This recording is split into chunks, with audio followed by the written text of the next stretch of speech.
Hi students, welcome to DS Economics channel. Today we are going to discuss 2013 June Kerala set economics previous year question. This is your part number 3. In this part we are going to discuss from question number 81 to 120 question. This is your last part. So those who come for the first time, please subscribe to this channel, and those who do not watch the previous part videos till now, they can watch in the playlist. I have given the link of the playlist in the description box. So let's start today's video. Today's first question, question number 81. The author of the book The Accumulation of Capital is Solo, Joan Robinson, Schumpeter, J.E. Mead. The author of the book Accumulation of Capital is given by Joan Robinson. Option B is the right answer, because Joan Robinson published it in 1956. Joan Robinson wrote this influential book discussing capital accumulation, economic growth and development from a Keynesian and Marxian perspective. So option B is the right answer. Then question number 82. According to Karl Marx, the formula for the rate of profit is S by V, C plus V plus S, or C by V, or S by C plus V. The formula for rate of profit is option D, S by C plus V. S by C plus V. Here S means surplus value, C means constant capital, and V means variable capital. Surplus value by total capital, or constant capital plus variable capital. So this is the formula to find out the profit. Then question number 83. The Harrod-Domar model states that growth rate of national income will be directly related to saving ratio and inversely related to economies, capital labor ratio, investment income ratio, capital output ratio, or none. It is capital output ratio, inversely related to economies, capital output ratio, because Harrod-Domar growth rate is equal to saving rate by capital output ratio. We know that Harrod-Domar growth rate is equal to saving rate by capital output ratio. Here higher saving and lower capital output ratio. Higher saving and lower capital output ratio means higher growth. So capital output ratio is the right answer. Then question number 84. Gini coefficient was introduced by Carrado-Gini during the year 1910, 12, 17, 15. 1912. Option B is the right answer. Carrado-Gini introduced the Gini coefficient. It is a measure of income inequality in 1912. The more the Lorenz curve moves away from the diagonal line, the greater the degree of the dash represented, equality, progress, or inequality. So it creates inequality, means this is the equality line and this is the Lorenz curve, and the more the Lorenz curve moves away from the diagonal line, the greater the degree of inequality. Here inequality is greater represented. So the farther the Lorenz curve is from the line of equality, the greater the income inequality. Option C is the right answer. Then question number 86. Technical progress that increases the productivity of capital proportionately more than the productivity of labor and results in an increase in capital labor ratio at constant relative factor prices. That is called as capital saving technical progress, labor saving technical progress, neutral technical progress, or none. This is called as labor saving technical progress. Because if capital productivity rises more than labor, the economy is saving labor. Hence, it is labor saving technical progress. Then question number 87. Dual gap analysis includes foreign exchange gap, saving investment gap, rural urban gap, income consumption gap. Dual gap analysis, dual gap includes foreign exchange gap. Yes, foreign exchange, one is foreign exchange gap and another one is saving investment gap. These two are correct. So option I and 2I. Option A is the right answer, because these are the constraint of economic growth in developing countries. So foreign exchange gap, saving investment gap, these two are called as dual gap analysis. So option A is the right answer. Then question number 88, debt rescheduling is a program of austerity measures agreed with the IMF to make repayment possible, an agreement with the World Bank to turn some debt into other forms, or lengthening the time of debt repayment and forgiving or dismissing part of the loan for a debt, regular payment of interest and repayment of capital. Debt rescheduling is lengthening of the time of debt repayment and forgiving or dismissing part of the loan for a debt. So option C is the right answer, because debt rescheduling means changing the term of debt, that is extending repayment time and sometimes partially cancelling the debt. So option C is the right answer. Then question number 89, the foundation of all WTO and GATT agreement is the principle of preferential treatment, discrimination, non-discrimination. WTO means World Trade Organization, and General Agreement on Trade and Tariff. Agreement is the principle of non-discrimination, because the key WTO principle includes most favored nation and national treatment, both rooted in non-discrimination. Then question 90, economic integration with common market plus substantial harmonization of economic policies, including possibly a common currency, is partial trade area, free trade area, custom union, or economic union. It is called as economic union, because an economic union includes common market plus policy harmonization, means like for example European Union.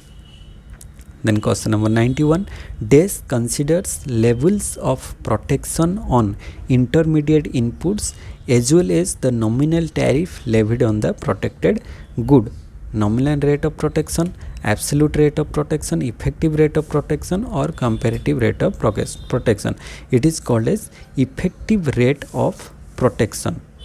Option C, because effective rate protection rate reflect the actual protection to value added, accounting for input tariff too. Then question number 92, a numerical limit on the volume of imports is tariff, quotas, or duty. A numerical limit on the volume of import, it is called as quotas. Option B, quotas, because a quota restricts the quantity or volume of imports, unlike tariff. Tariff means which raises price, and quota means quota restrict the quantity or volume of imports. So option B is the right answer. Then 93, in DES system, the monetary authority adjusts peg frequently at regular time intervals by small amounts instead of making large devaluation or revaluation when equilibrium exchange rate changes. Fixed exchange rate, crawling peg, joint float, or clean float. It is called as crawling peg, because in a crawling peg, exchange rates are adjusted gradually and regularly to reflect market trends. So option B is the right answer. Then question number 94, if the elasticity of foreign demand for exports of the devaluing country is perfectly inelastic, then devaluation will improve balance of payment, adversely affect balance of payment, no effect on balance of payment, or none. It is adversely affect balance of payment. Why? Because if foreign demand is inelastic, then exports volumes won't increase after devaluation, but revenues fall and it worsening balance of payment. Then question number 95, SDRs means special drawing rights were created by IMF, means International Monetary Fund, in 1973, 72, 69, or 81. Special drawing rights were created by IMF in 1969. 9. Option C is the right answer, because special drawing rights were created in 1969 to supplement global inequality. Then question number 96. Dash is calculated by multiplying the commodity terms of trade index by an index of productivity changes in domestic export industry. Single factorial terms of trade, double factorial terms of trade, net water terms of trade, or real cost terms of trade. It is single factorial terms of trade, because single factorial terms of trade is equal to net butter terms of trade into productivity index of exports. So option A is the right answer. Then question number 97. An agreement between two parties to exchange assets or series of cash flows for a specified period of time at predetermined intervals, it is called as swap contract, forward contract, or option contract. It is called as swap contract. It is called as swap contract, because a swap is a financial agreement to exchange cash flow, that is fixed versus floating interest payment over time. Then question number 98. The books Globalization and its Discontents and the Price of Inequality are written by Ben Bernanke, Andrews Abel, Paul Krugman, Joseph E. Stiglitz. It was written by Joseph E. Stiglitz. Option D. Stiglitz, a Nobel laureate economist, critiques globalization and inequality in these influential books. Then question number 99. Which of the following is given the title Impossibility Trinity? Impossibility Trinity: fixed exchange rate, financial openness and monetary dependence, fixed exchange rate, financial openness and monetary dependence, fixed exchange rate, financial openness and monetary independence. Yes, this is the right option, option number C. These are called as the impossibility trinity or trilemma. It says a country cannot have all these three at one time: fixed exchange rate, free capital flow, and independent monetary policy at the same time. Then question number 100. Trade in assets occurs in the dash of balance of payment. Trade in asset occurs in the current account, capital account, or official reserve account of balance of payment. It is capital account. Trade in asset occurs in the capital account of balance of payment, because the capital account records investment flows, that is trade in asset like bonds, stocks, real estate. Then question number 101. An increase in the demand for foreign exchange causes dash of the domestic currency: depreciate, appreciate, neither depreciate nor appreciate. It is depreciation, or because when people demand more foreign currency, the domestic currency depreciate or fall in value. Domestic currency value falls. It is called as depreciation. So option A is the right answer. Then question number 102. Exchange rate is kept the same in all parts of the market by exchange arbitrage, interest arbitrage, hedging, or speculation. These are different concepts. So exchange rate is kept the same in all parts of the market. It is called as exchange arbitrage. It means exchange arbitrage ensure that currency prices stay consistent across markets by taking advantage of discrepancies. So option A is the right answer. Then question number 103. According to Marshall-Lerner condition, devaluation shall improve the trade balance of a country provided the sum of elasticities of demand for country's exports and its demand for imports is greater than 1, less than 1, 0. So it is greater than 1. The Marshall-Lerner condition states that devaluation improves balance of payment if exports plus imports demand elasticity greater than 1. So A is the right answer. Then question number 104. When imports from a lower cost supplier outside the union are replaced by goods from a higher cost supplier from within, we have dynamic welfare effects, trade diversion, trade creation. We have trade diversion. Why? Because trade diversion occurs when less efficient producers inside a trade block replace more efficient ones outside. So option B is the right answer. Then question number 105, DAS is an example of hybrid instrument. Preference share, equity shares, debentures, financial engineering securities. Hybrid share, that is a preferential share. Option A, because preference shares combine features of both equity and debt. Equity means ownership and debt means fixed dividends. Hence, it is called as hybrid. So, option A is the right answer. Then question number 106. If the supply of the commodity is perfectly inelastic and the demand is relatively elastic. Here supply of the curve is perfectly inelastic. Supply is perfectly inelastic and demand is relatively elastic. Demand curve. Then the burden of the tax will be upon the buyer, upon the seller, equally divided between buyer and seller, in a higher portion upon the seller and upon the buyer. If supply is inelastic, then whatever may be the condition of demand, the total burden comes upon the seller. So option B is the right answer, because perfectly inelastic supply means the quantity supply doesn't change. Quantity supply doesn't change at all with prices, means a vertical supply curve, and relatively elastic demand means buyer are very responsive to price changes. So if a tax is imposed, producer cannot reduce quantity because supply is fixed here, but buyers will reduce purchases if price increases due to elastic demand.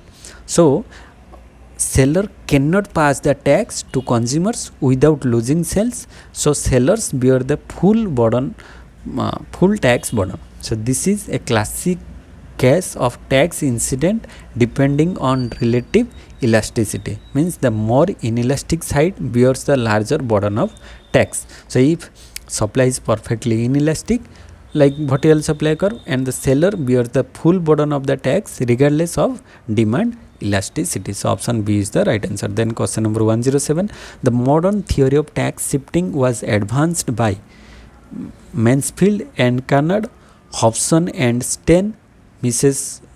Ursula Hicks and Professor Cannon, E.R.A. Seligman and F.Y. Edgeworth. The modern theory of tax shifting was advanced by Mrs. Ursula Hicks and Professor Cannon. Option C is the right answer. Hicks and Cannon developed a modern theory focusing on market structure and elasticities in determining tax shifting. Then question number 108, which of the following is not an element of redistribution with growth policy approach? Minimum wage legislation, land reform, progressive taxation, increase access to education. So this concept is related to minimum wage legislation, option A, because while minimum wage can reduce poverty, it is not a core tool in the redistribution with growth strategy, which emphasize land reform, education and progressive taxation. So option A is the right answer. Then question number 109, penalties imposed by the courts for the failure of individuals to appear in courts to complete contract as stipulated, it is called as fees instead fines. It is normal fines, because fines and penalties are legal violation including non-appearance or contract failure. So it is fine. Then question number 110, revenue which is derived by the state from eminent domain, penal power and taxing power. Gratuitous revenue, contractual revenue, compulsory revenue. It is compulsory revenue, because these are sources of compulsory revenue as the state mandates their collection through legal authority. Then question number 111, the intrinsic value of money and its face value are equal in case of token money, fiat money, quasi money, full bodied money. The intrinsic value and face value, these are same, means suppose this is a coin, this coin is made of suppose gold, and it is written here, written 100. Suppose this coin face value is 100 and the intrinsic value is also 100, then it is called as full bodied money. It is called as full bodied money. Means full bodied money means gold coins has intrinsic value equal to its face value. The option D is the right answer. Then question number 112, arrange in order the chairman of the different finance commission. 6th finance commission, 6th, 8th, 11th and 14th. 6th finance commission was K. Brahmananda Reddy. 6th, K. Brahmananda Reddy. Then 8th, Y.V. Chauhan. 8th, Y.V. Chauhan. Then 11th, A.M. Khusru. Then 14th, Y.V. Reddy.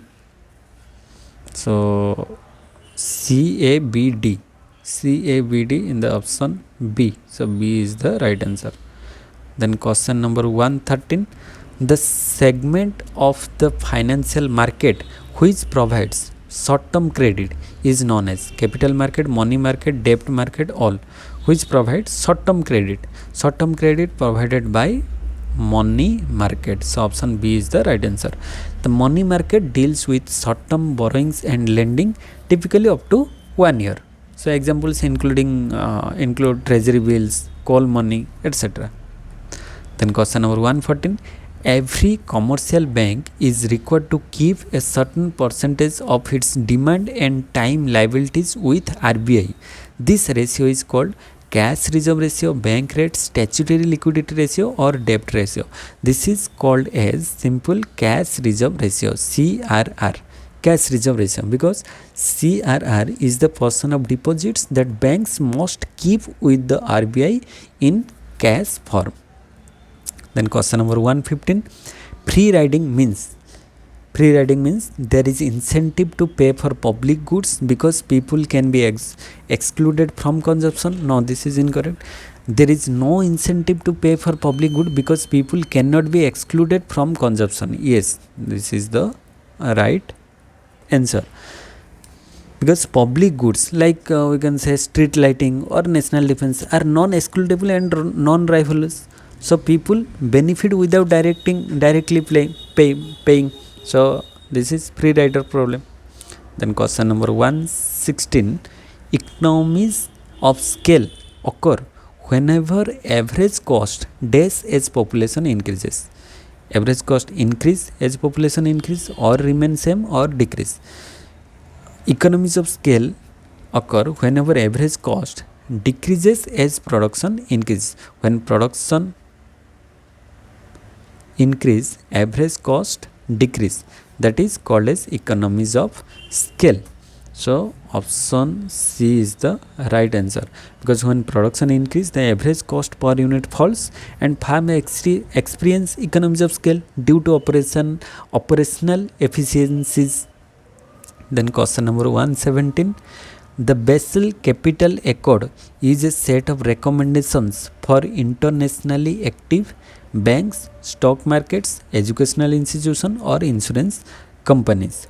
So the Basel Capital Accord is a set of recommendations for internationally active banks. Option A is the right answer, because Basel accounts, Basel 1, 2, 3 are international banking regulations developed by the Basel Committee to strengthen capital requirements and risk management.